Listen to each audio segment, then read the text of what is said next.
बिस्मिल्लाहिर्रहमानिर्रहीम। अस्सलामुअलैकुम स्टूडेंट्स, मैं हूं professor Iftikhar Bhatt and welcome to learning management system. Students, आज हमने कंप्यूटर साइंसेज पार्ट 2 का लेक्चर नंबर 6 डिस्कस करना है। गुज़िश्ता लेक्चर में हम डेटाबेस के हवाले से और डेटाबेस सिस्टम के हवाले से डिस्कस कर चुके हैं। आज हमने बहुत इंपॉर्टेंट टॉपिक डिस्कस करना, वो है डेटाबेस मॉडल्स। यानी जब हमने एक डेटाबेस सिस्टम बनाना होता है तो उसमें मौजूद जो एंटिटीज़ होती हैं, जिसका भी आगे चल के मैं जिक्र करता हूँ, एंटिटीज़, और उन एंटिटीज़ को किस तरह से आपस में रिलेट किया जाए, किस तरह से उनको ऑर्गेनाइज किया जाए, उसके लिए एक मॉडल तैयार किया जाता है। उसको कहते हैं डेटाबेस मॉडल। यानी उस डेटाबेस में जितनी भी एंटिटीज़ होंगी वो किस तरीके से ऑर्गेनाइज की जाएंगी, इसको डेटाबेस मॉडल का नाम दिया जाता है। तो बिफोर आई स्टार्ट के मॉडल्स कौन कौन से होते हैं, जस्ट यहाँ पे एंटिटी की डेफिनेशन आप याद रखिएगा ताकि आपको पता चल सके जब मैं आगे चल के एंटिटी का लफ्ज इस्तेमाल करूँ तो आपको पहले से पता हो कि एंटिटी क्या होती है। हर वो चीज़ जिसके बारे में हम इंफॉर्मेशन को अपनी डेटाबेस में स्टोर करना चाहते हैं उसको एंटिटी का नाम दिया जाता है। अगले चैप्टर्स में जाके इंशाल्लाह इसके बारे में डिटेल में हम डिस्कस करेंगे, लेकिन अभी आपने फिल वक्त इसकी इतनी ही डेफिनेशन को याद रखना है कि हर वो चीज़ जिसके बारे में हम मालूमात अपनी डेटाबेस में स्टोर करना चाहते हैं, रखना चाहते हैं, उसको एंटिटी कहते हैं। एंटिटी कोई शख्स भी हो सकता है, एंटिटी कोई जगह का नाम भी हो सकता है, या एंटिटी कोई चीज़ या कोई इवेंट भी हो सकता है। तो चूंकि इस टॉपिक में एंटिटी का जिक्र आएगा इसलिए आपको ये जहन में पहले से बात हो। मिसाल के तौर पे हमने स्टूडेंट की डेटाबेस बनानी है तो स्टूडेंट एक एंटिटी है। अगर हमने different cities of the country उसकी डेटाबेस बनानी है तो सिटीज़ आर दी एंटिटीज़। इसी तरह कोई भी ऐसी चीज़ जिसके बारे में आप इंफॉर्मेशन, जैसे एम्प्लॉई आपके हैं, आपके इदारे में काम करने वाले, आप चाहते हैं उनके बारे में इंफॉर्मेशन डेटाबेस में स्टोर की जाए तो एम्प्लॉई एक एंटिटी होगा। तो इस तरह कोई भी चीज़ जो जिसके बारे में इंफॉर्मेशन आप अपनी डेटाबेस में स्टोर करना चाहते हैं उसको एंटिटी कहा जाता है। तो बात हम कर रहे थे डेटाबेस मॉडल्स की। तो तीन तरह के मॉडल होते हैं। पहला है हायरार्किकल मॉडल, दूसरा है नेटवर्क मॉडल और तीसरा है रिलेशनल मॉडल। तीन तरह के ये मॉडल हैं, हायरार्किकल मॉडल, नेटवर्क मॉडल और रिलेशनल मॉडल। अब एक एक करके हम इनको डिस्कस करते हैं। सबसे पहले डिस्कस करते हैं कि हायरार्किकल मॉडल क्या होता है। कुछ पॉइंट्स पहले मैं डिस्कस करूंगा, फिर उसके बाद मैं इसकी डिटेल में आता हूं। सबसे पहला पॉइंट याद रखिएगा कि इस मॉडल को इन्वर्टेड ट्री का नाम दिया जाता है। अब क्यों कहते हैं, अब आगे चल के डिस्कस करते हैं। इसमें जो टॉप एंटिटी होती है उसको रूट एंटिटी या रूट का नाम दिया जाता है। इस मॉडल में जैसे कि इसके नाम से वाज़ेह हो रहा है कि तमाम एंटिटीज को जो कि डेटाबेस की होती हैं उनको एक ऑर्गेनाइजेशनल चार्ट की तरह, जैसे किसी ऑर्गेनाइजेशन का चार्ट होता है, उस चार्ट की तरह जब आप अपने तमाम एंटिटीज को ऑर्गेनाइज करते हैं और एक मॉडल तैयार करते हैं, उस मॉडल को नाम दिया जाता है हायरार्किकल मॉडल। अब मैंने अभी पहला पॉइंट बताया इन्वर्टेड ट्रीज को क्यों कहते हैं, क्योंकि इसमें जो सबसे टॉप पे एंटिटी होती है उसको क्या कहते हैं हम, रूट। आमतौर पे जो ट्री होता है जिसको उर्दू में हम दरख्त कहते हैं उसकी रूट नीचे होती है, लेकिन इसमें जो रूट है वो टॉप पे। जैसे आप इस पिक्चर को देखें तो इसमें ये जो रूट है ये टॉप पे है और उसके बाद इसके नेक्स्ट लेवल स्टार्ट हो रहे हैं। अब चूंकि इसकी रूट टॉप पर मौजूद है इसलिए इसको हम इन्वर्टेड ट्री का नाम देंगे। और आपने आम तौर पे किसी भी ऑर्गेनाइजेशन के चार्ट को, उसकी हायरार्की को इसी तरह से देखा होगा ऑर्गेनाइज होते हुए, इसलिए इस मॉडल को हायरार्किकल मॉडल कहते हैं। यानी इस मॉडल में जो सबसे मेन एंटिटी होती है वो सबसे ऊपर होती है और उसके बाद जो सबऑर्डिनेट एंटिटी होती हैं वो उसके नेक्स्ट लेवल पे आती हैं और उसके बाद उनकी जो सबऑर्डिनेट एंटिटीज होती हैं वो उसके नेक्स्ट लेवल पे मौजूद होते हैं। मिसाल के तौर पे टॉप पे एंटिटी मौजूद है चेयरमैन की, और इसके बाद जो नेक्स्ट लेवल पे एंटिटीज़ हैं वो हैं जनरल मैनेजर्स, और उसके बाद जो नेक्स्ट लेवल पे एंटिटीज़ मौजूद हैं वो हैं तमाम मैनेजर्स। इस तरह हर एक नेक्स्ट लेवल पे प्रीवियस एंटिटी की सबऑर्डिनेट एंटिटीज़ मौजूद होंगी। तो यहाँ इस बात को याद रखिएगा कि जब भी हम एक ऐसा मॉडल बनाएं जो कि ऑर्गेनाइजेशनल चार्ट से मिलता जुलता हो और उस मॉडल के अंदर अपनी तमाम एंटिटीज़ को हम ऑर्गेनाइज करें, तो ऐसे मॉडल को नाम दिया जाता है हायरार्किकल मॉडल का। जैसे आपको मैं पहले भी बता चुका हूँ कि हर एक नोड जो वो एक एंटिटी को शो करता है, और एंटिटी का जो नेक्स्ट लेवल होता है, जैसे इसका नेक्स्ट लेवल ये है, वो उसकी सबऑर्डिनेट एंटिटी कहलाती है।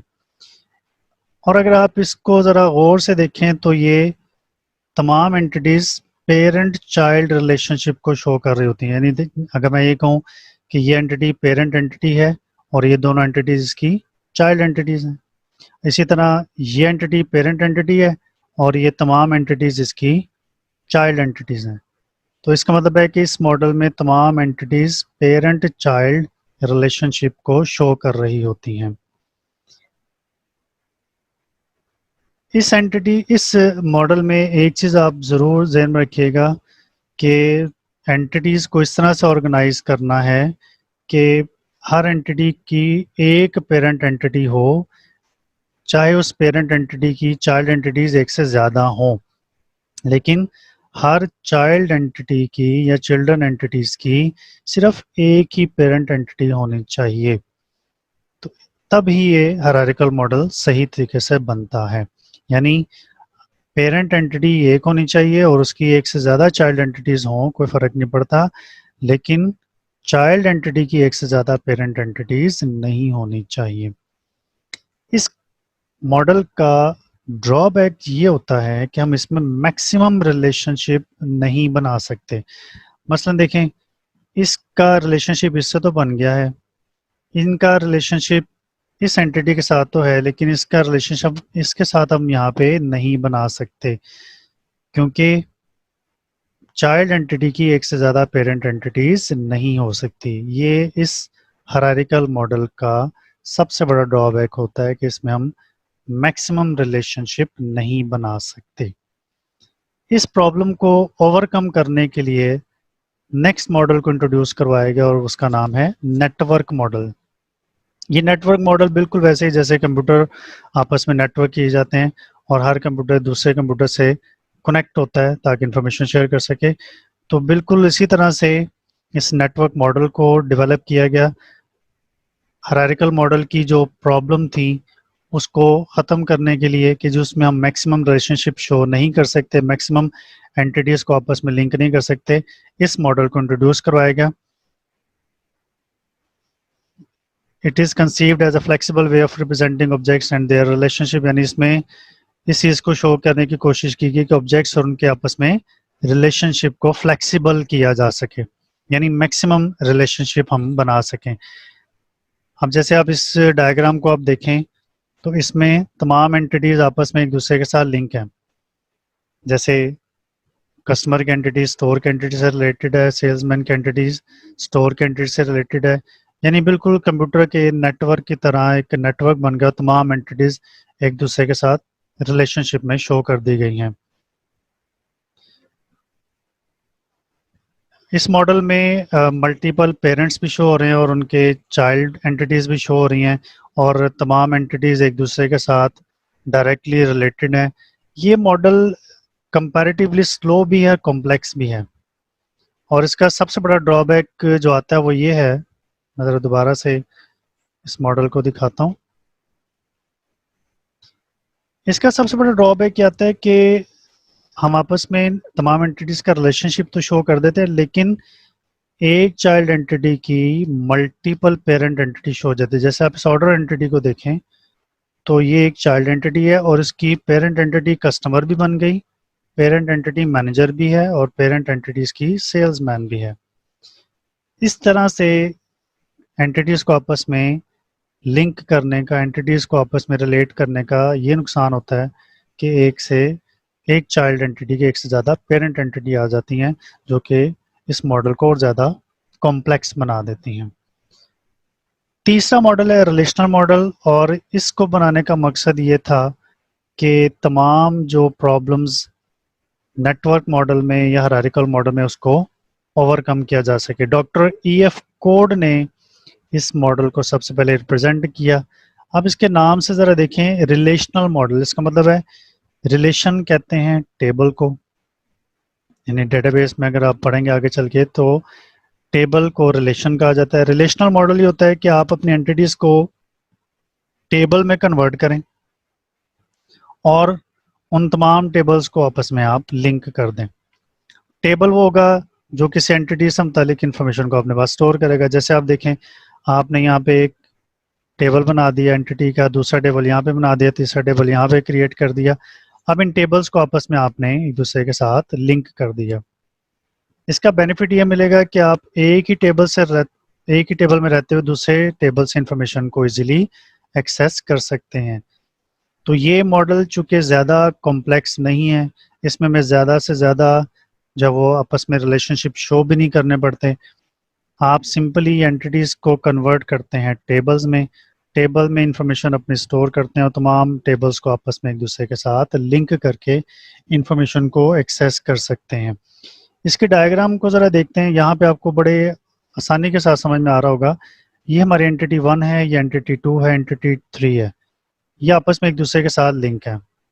इसी तरह एंटिटी 4, 5 और 6 पे आपस में लिंक है। अगर एंटिटी 4 एंटिटी 2 से लिंक है तो अल्टीमेटली एंटिटी 5 भी इन सबसे लिंक हो जाती है, एंटिटी 6 भी इन सबसे लिंक हो जाती है। हमें ज़्यादा से ज़्यादा रिलेशनशिप बनाने की ज़रूरत या शो करने की ज़रूरत नहीं पड़ती। तो यही चीज़ इस मॉडल को ज़्यादा आसान और इजी टू अंडरस्टैंड कर देती है। आजकल तमाम जो डेटाबेस एडमिनिस्ट्रेटर या डेटाबेस डिज़ाइनर्स हैं, इसी रिलेशनल मॉडल को यूज़ करते हुए टेबल्स बना के आपस में टेबल्स को लिंक कर देते हैं। तो उम्मीद है कि आज का हमारा टॉपिक आपको बहुत अच्छे तरीके से समझ में आ गया होगा। इंशाल्लाह नेक्स्ट टॉपिक के लिए आपसे दोबारा मुलाकात होगी। तब तक अपना बहुत सारा ख्याल रखिएगा। अल्लाह हाफिज़।